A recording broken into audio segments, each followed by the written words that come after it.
एक बार क्या होता है, एक राजा होता है। वो राजा ना 24 घंटे जो अपने सिर पे जो उसका मुकुट होता है उसे हमेशा पहने रहता था, कभी नहीं उतारता था। सोते समय भी वो उस मुकुट को पहने रहता था। एक दिन राजा जो है अपने शयन कक्ष में लेटा हुआ, उसने सैनिकों से कहा मेरे मंत्री को बुलाओ। मंत्री आया और राजा ने उसे अपना काम बता दिया। जब मंत्री जाने लगा तो राजा ने कहा मंत्री जी, आपको इतने वर्ष हो गए हमारे पास सेवा करते करते, मेरे दिल में ना एक बहुत बड़ी बात थी। मैं सोच रहा था किससे कहूँ, अपने दिल का ये बोझ किससे हल्का करूँ। तो मैं सोचता हूँ कि आप उसके लिए योग्य हो। तो मंत्री कहता है बताइए महाराज। तो राजा जो होता है उस समय भी मुकुट पहने हुए होता है। तो राजा क्या करता है, अपना मुकुट जो है वो उठा के साइड में रख देता है। तो मंत्री चौंक जाता है, कहता अरे, राजा ने अपना मुकुट रख दिया। और जब वो गौर से देखता है तो वो देखता है कि राजा का तो एक कान ही नहीं है। तो कहता है कि महाराज आपका तो कान ही नहीं है। तो राजा कहता है हाँ, बस मैं यही आपको दिखाना चाहता था कि मेरे ना बचपन से एक कान नहीं है, कट गया था किसी कारण से कान।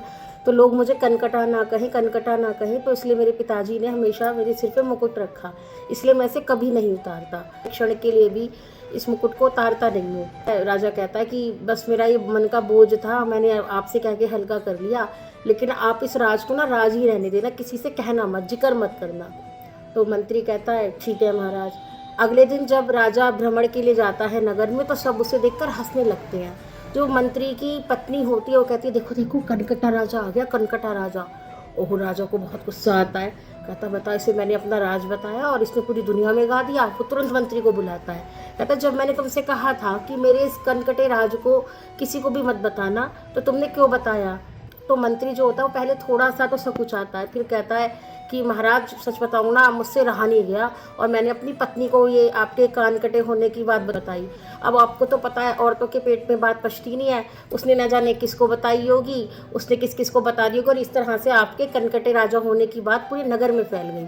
तो कहता है, राजा कहता है मुझे बहुत गुस्सा आ रहा है, तुमने मेरे राज को राज नहीं रहने दिया और तुमने वचन भी दिया था और मैं अभी तुम्हें कड़ी से कड़ी सजा दूंगा। तो मंत्री कहता है महाराज देखिए, बड़ी साधारण सी बात है, एक ऐसा राज जो आप चाहते तो छुपा के रख सकते थे, किंतु आप उस राज को अपने तक ही सीमित नहीं रख पाए, तो फिर आप ये उम्मीद कैसे करते हो कि दूसरा व्यक्ति आपके राज को अपने तक सीमित रखेगा। तो राजा सोचता है कि हाँ, ये कह तो सही रहा है, जिस राज को मैं ही अपने तक नहीं रख पाया उस राज को मैंने दूसरे व्यक्ति को बता दिया, उससे साझा कर लिया, तो फिर मैं दूसरे से ये उम्मीद कैसे कर सकता हूँ कि मेरी बताई गई गोपनीय बात को, बहुत ज़रूरी बात को वो अपने तक सीमित रख लेगा। तो राजा को ये बात समझ में आती है, तो राजा उसे जाने देता है। अपने राज को, अपनी गोपनीय बातों को आप स्वयं तक ही सीमित रखें,